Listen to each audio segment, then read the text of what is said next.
जय हिंद। आप देख रहे हैं भारत का बढ़ता IC News nation news channel. बज गया बिगुल, बिछ गई चुनावी बिसात, किसका बजेगा डंका और किसकी होगी मात। सत्ता के सबसे बड़े रण क्षेत्र का हाल, दल की सबसे बड़ी कवरेज, विधानसभा का महासंग्राम। जय हिंद। मैं Paramjeet Singh Bhatia, IC News Nation से। आज हमारे साथ हैं श्रीमती गोपिका गुप्ता जी, जिला पंचायत सदस्य एवं बेटी बचाओ बेटी पढ़ाओ की जिला संयोजिका भी हैं, साथ ही भारतीय जनता पार्टी की वरिष्ठ कार्यकर्ता भी हैं और रायगढ़ विधानसभा से विधायक दावेदारी की इच्छा भी रखती हैं। गोपिका गुप्ता जी, आपका हमारे आईसी न्यूज नेशन स्टूडियो में बहुत बहुत स्वागत है। धन्यवाद। गोपिका गुप्ता जी, आप अपने जिला पंचायत सदस्य बनने पर अपने मुख्य अनुभव बताएं। बिल्कुल, मेरे को बीजेपी में आए हुए लगभग 19 साल हो गया है और मैं 2004 में पहली बार जिला पंचायत सदस्य बनी जी। और वो एक ऐतिहासिक घटना था मेरे लिए, जब मैं एक वोट से जिला पंचायत चुनाव को जीती थी। पचेड़ा गांव है, उस गांव में जब पंचायत चुनाव हुआ था तो मतपत्र जल गए थे। उसमें फिर उपचुनाव वहाँ पे हुआ, जिसके चलते मैं लगभग 432 वोट से पीछे थी और उपचुनाव के बाद वहाँ फिर मैं हार ही गई थी जिला पंचायत में, लेकिन वहाँ उपचुनाव हुआ। उपचुनाव में 433 वोट, मतलब उस गांव में 433 वोट ही था और पूरा गांव वाले वहाँ मेरे को 433 वोट दिए और मैं वहाँ ऐतिहासिक एक ही वोट से मेरा जिला पंचायत चुनाव जीती वहाँ। और मेरा कार्यकाल बहुत ही अच्छा रहा, 5 साल जिला पंचायत चुनाव का। और उस समय मेरा एक मेन उद्देश्य था, एक लक्ष्य को हम लोग लेके चल रहे थे कि जिस क्षेत्र में मैं रहती हूँ वो बाढ़ पीड़ित क्षेत्र है और महानदी के किनारे मेरे लगभग 15-20 गांव आते हैं और वहाँ यदि हम लोग सोचें सरिया जाने के लिए, पुसो से यदि सरिया जाना चाहें तो या तो हम लोग नदी में नाव के सहारे ही पार कर सकते हैं, या हम लोग रायगढ़ से यदि सरिया जाना चाहें या उड़ीसा जाना था, चंदनपुर से होकर जाना पड़ता था, जो कि 52 किलोमीटर दूरी तय करके हम लोग को जाना होता था। तो हमारा जब हम लोग वहाँ से गुजरते थे तो हमारे मन में एक ख्याल आता था कि शायद इस महानदी में एक पुल बन जाता तो हमारी जो उड़ीसा और छत्तीसगढ़ की जो दूरी है वो भी कम हो जाता। साथ ही साथ इस क्षेत्र में जिस तरह का विकास होना चाहिए और लोगों को जैसा रोजगार मिलना चाहिए वो भी संभव हो जाता, हमें लगा। और हमने काफ़ी उसके लिए संघर्ष किया उस पुल के बनने के लिए। और लगभग हम लोग जब रायगढ़ से निकलते थे, सुबह 9 बजे निकलते थे और सरिया साइड जाते थे चंदनपुर होके और लोगों से मिलते थे, हर स्कूलों में जाते थे, हर गाँव में जाते थे। और जब उस पुल के बारे में हम लोग चर्चा किए लोगों से, आम जनता से, कि इस पुल के बनने से हमें क्या लाभ मिल सकता है और छत्तीसगढ़ और उड़ीसा का जो संबंध है और कैसे गहरा हो सकता है और दूरी कैसे कम हो सकता है जी। तो लोगों ने उसमें बढ़ चढ़कर भाग लिया जी। और सभी ने लगभग जो हमारा हस्ताक्षर अभियान चल रहा था 15 से 20 हजार हस्ताक्षर लोगों का हम लोग लिए और सबका समर्थन बहुत ही अच्छा रहा उस कार्य के लिए। और चूंकि उस समय हमारे प्रदेश के जो मुख्यमंत्री थे सम्मानीय डॉक्टर रमन सिंह जी, उनके पास जब हम लोग उस हस्ताक्षर को लेके उनके पास गए तब उन्होंने वास्तव में हमारा उस मांग को देखा और वास्तव में आपका मांग बहुत ही अच्छा है, क्षेत्र के लिए आप इतना सोच रही हैं, जिस मांग को लोगों ने सोचा नहीं था उस मांग के लिए आप इतना बढ़ चढ़कर काम कर रही है, हमारे लिए अच्छा काम है और जहाँ तक हो सकेगा उसको मैं जरूर पूरा करने की कोशिश करूँगा। और तुरंत उन्होंने हामी भी वहीं भर दिया और 2008 के बजट में उस काम को लिए उसको जोड़े और 2013 में हमारे छत्तीसगढ़ की सबसे जो लंबी पुल है बन के तैयार भी हो गई। तो मैं उस काम के लिए मेरी पूरे जनता को मैं बहुत धन्यवाद देना चाहूँगी। यदि वो मेरा साथ नहीं देते तो उसको काम नहीं हो पाता। ये मेरे लिए बहुत ही अनुभवपूर्ण रहा कि यदि हम लोग कुछ करना चाहें और लक्ष्य बना लें कि उस काम को हमें करना है, यदि सच्चा और अच्छा काम होता है, मुझे लगता है जनता के साथ साथ भगवान भी हमारे संघर्ष का साथ देते हैं और काम पूर्ण होता है। गोपिका गुप्ता जी, आप भारत सरकार की बेटी बचाओ बेटी पढ़ाओ की जिला संयोजिका भी है, जिसके अंतर्गत क्या क्या काम होता है, आप बताएं।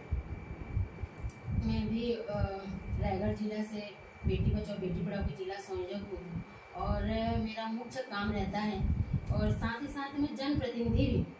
इसी नाते जब मैं अपने क्षेत्र में जाती हूँ तो वहाँ की जो बेटियाँ हैं उनसे ज़रूर मिलती हूँ और गांव में जो स्कूल रहता है गांव में भी मैं जाती हूँ और वहाँ भी बेटियाँ रहती हैं, सबसे मैं ज़रूर मिलती हूँ और मेरे द्वारा जो बताना रहता है मैं उनको बताती भी हूँ, उनका भी सुनती हूँ।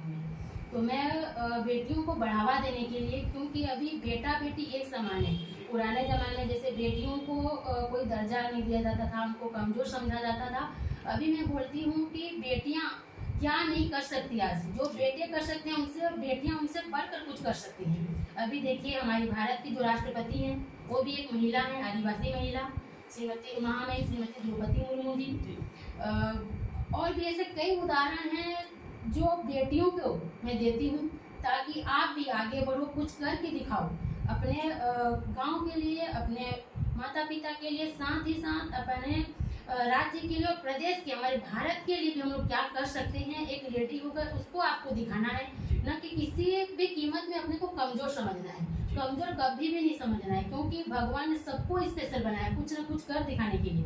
तो अपने में जो काबिलियत है उसको हम लोग को उभार के लाना है, तभी हम लोग भारत के लिए कुछ कर सकते हैं। अभी बेटियों को लेकर जितना भी आप सुनते हैं कुछ ना कुछ अपराध होते रहते हैं, बेटियों के साथ जो भी होता है, मेरे को लगता है यदि वो बेटियां उसको न दबा के आगे लाएं तो लोगों को आगे बढ़ने का, बेटियों को आगे बढ़ने का एक प्रेरणा मिलता है। तो मैं सभी बेटियों को मैं संदेश देना चाहूँगी कि कोई बेटी कमज़ोर नहीं है, सब स्पेशल हैं। और यदि हमारे क्षेत्र में कोई बेटी किसी भी क्षेत्र में यदि आगे बढ़ती है और अच्छा काम करती है तो बेटी बचाओ बेटी पढ़ाओ की तरफ से उनको हम सम्मान जरूर करते हैं। आप शिक्षा के क्षेत्र में देखेंगे हमारा रायगढ़ जिला लगभग 12 सालों से टॉप 10 में अपनी बेटियां स्थान बना रही हैं। ये हमारे लिए बहुत ही गौरव की बात है। इसी से आप अंदाज़ा लगा सकते हैं कि यहाँ की बेटियां किसी से कम नहीं हैं। अभी मैं उदाहरण के लिए देना चाहूँगी, हमारी रायगढ़ की बेटी यासी जैन पर्वतारोही, उसमें अभी विजय पताका फहराई है और जिससे हमें पूरा क्षेत्र वासियों को गर्व है, उनके ऊपर एक प्रेरणा स्रोत बन गई है।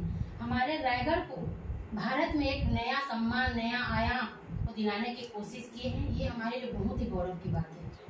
गोपिका गुप्ता जी, यदि आपको रायगढ़ विधानसभा से टिकट मिलता है तो आपका विकास कार्य एजेंडा रायगढ़ के लिए क्या होगा, बताएं। बिल्कुल, यदि हमारा पार्टी भारतीय जनता पार्टी यदि हमें उस योग्य समझती है और सेवा करने का मौका देती है तो मैं ज़रूर करना चाहूँगी। और लगभग 19 सालों से जो मैं जनता के बीच जा रही हूँ, उनके दुख सुख में मिलना, उनका जो भी समस्या रहता है दूर करने की कोशिश करती हूँ। मुझे लगता है यदि मेरे को योग्य हिसाब से मिलता है सेवा करने का मौका तो बेहतरीन कर सकती हूँ, मेरे को ये उम्मीद है। और यदि मेरे को मौका मिलता है तो इस क्षेत्र के लिए जो मैं सोची हूँ मैं इस चैनल के माध्यम से जनता से शेयर करना चाहूँगी। वास्तव में हमारा रायगढ़ नगर जो कि कला और संस्कृति का धानी था, आज औद्योगिक नगर भी बन गया है। आप सभी देख सकते हैं कि हमारा रायगढ़ जिला कितने उद्योगों से भरा हुआ है, जिससे बहुत सारे प्रदूषण होते हैं और जिसका घाव हम सबको मिल चुका है। यदि हम उस घाव को पूरा तो नहीं भर सकते, लेकिन यदि ऊपर मरहम लगाने का काम करें तो मुझे लगता है कि हमारे जितने सांस्कृतिक, पौराणिक, धार्मिक जितने स्थल हैं उसको हम लोग कैसे उसका संरक्षण और संवर्धन कर सकें, ज़्यादा से ज़्यादा अधिक से अधिक पेड़ पौधा लगा सकें, उस क्षेत्र को अधिक से अधिक सौंदर्यीकरण कर सकें, ताकि सुंदरता के साथ साथ अच्छा जो पर्यावरण है हमारे क्षेत्र को मिल सके। और उसके लिए हम लोग अभियान भी चला रहे हैं, जितने पुराने प्राकृतिक स्थल है उसको कैसे संवर्धन करें, संरक्षण करें। साथ ही साथ हम लोग जो कि हमें छत्तीसगढ़ की महानदी जिसको बोला जाता है गंगा के नाम से जानते हैं, हम लोग महानदी को गंगा मानते हैं, उस गंगा के तट पर हम लोग कैसे मरीन ड्राइव तर्ज पर दोनों तरफ हम लोग रिंग रोड टाइप का ऐसे विकास कर सकें, जिससे लोगों को, वहाँ के लोगों को लाभ तो मिले ही मिले, हमारे क्षेत्र के लोग वहाँ पे पर्यटन करने जाएं। साथ ही साथ हम लोग चाहते हैं कि बाहर के लोग भी वहाँ पर्यटन करने के लिए आएँ, ताकि हमारा जो आर्थिक समस्या है वो भी दूर हो सकता है और वहाँ जो स्थानीय लोग हैं उनको रोजगार भी कैसे मिल सकता है, ये मुझे लगता है इसमें हो सकता है। और जैसे मूलभूत समस्याएं रहती हैं, सड़क, नाली, पानी, ये क्योंकि ऑटोमेटिक जहाँ पे मतलब पर्यटन का विकास होता है तो वहाँ मुझे लगता है कि वो अपने आप धीरे धीरे होता रहता है, क्योंकि सरकार का जो नजरिया है वहाँ तक पहुँचता है, मेरे को लगता है ये। और इसके लिए हम लोग अभियान चला रहे हैं। लगभग अभी 10,000 हस्ताक्षर लोगों ने किया है। उस मांग को हमारा समर्थन कर रहे हैं, और यदि सरकार का ध्यान इधर आकर्षित करें तो मुझे लगता है ये काम कर सकते हैं। और मैं रायगढ़ जिले को इस प्रदूषण से दूर करने के लिए मैं अहम भूमिका निभाऊंगी। अभी जिला पंचायत सदस्य होने के नाते जब मैं अभी जो टाइम दे रही हूँ, मुझे लगता है यदि ये बड़ा पद है विधानसभा का, यदि मुझे मिलता है तो मैं उससे भी ज़्यादा समय देके जनता के बीच काम कर सकती हूँ। अभी आप सड़क के मामले में देखिए, सम्मानीय नितिन गडकरी जी विश्व स्तरीय सड़क का निर्माण कैसे किए हैं, उसको अविश्वसनीय काम जिसको हम लोग कह सकते हैं रिकॉर्ड तोड़ विकास पूरे भारत में हुआ है। ये हमारे लिए बहुत ही, हमारी पार्टी के लिए, हमारे देश के लिए बहुत ही अच्छा रहा। और साथ ही साथ हमारे सम्मानीय प्रधानमंत्री जी नरेंद्र मोदी जी ने जो अपने भारत को विश्व गुरु बनाने की ओर चल रहे हैं, ये हमारे लिए गौरव की बात है।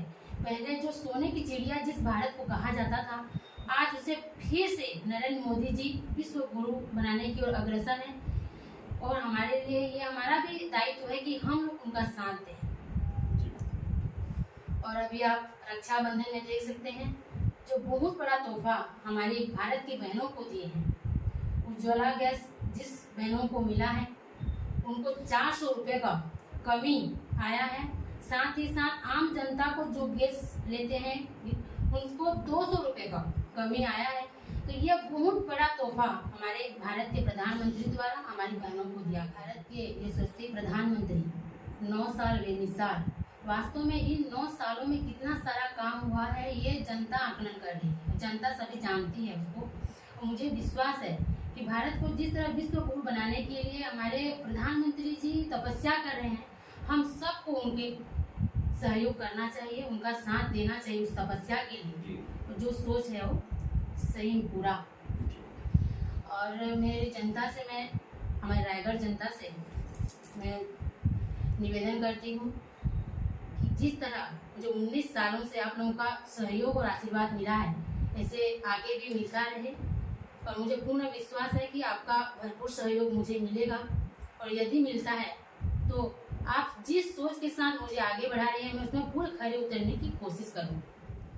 गोपिका गुप्ता जी, अक्सर हमने देखा है यदि कोई नेता बनता है तो वो अपनी दुनिया में व्यस्त हो जाता है और जनता का फोन तक रिसीव नहीं करता। उस स्थिति में आपसे जनता कैसे संपर्क करेगी, उसको बताइए। बिल्कुल, मैं जमीनी स्तर से जुड़ी हुई जमीन की नेत्री, इसीलिए मैं हमेशा अपने फील्ड में ही रहती हूँ, क्षेत्र में ही रहती हूँ, जनता के बीच रहती हूँ।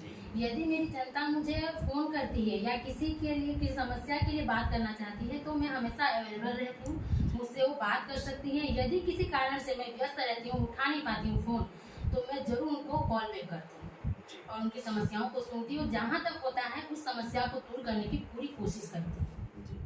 गोपिका गुप्ता जी, आप हजारों नारी शक्ति की आदर्श हैं और आपने अपना कीमती समय निकाल करके हमारी मीडिया IC न्यूज़ स्टूडियो को आपने दिया, इसके लिए आपका बहुत बहुत आभार व्यक्त हम करते हैं और आपके उज्जवल भविष्य की कामना करते हैं। बहुत बहुत धन्यवाद देती हूँ मैं IC न्यूज़ को, आज पूरे परिवार को, जो इस माध्यम से मुझे जनता को कुछ संदेश देने का मौका दिए। इसीलिए मैं आप सबको बहुत बहुत धन्यवाद देती हूँ। सबको मेरा नमस्कार। जय हिंद। आप देख रहे हैं भारत का बढ़ता IC news nation news channel.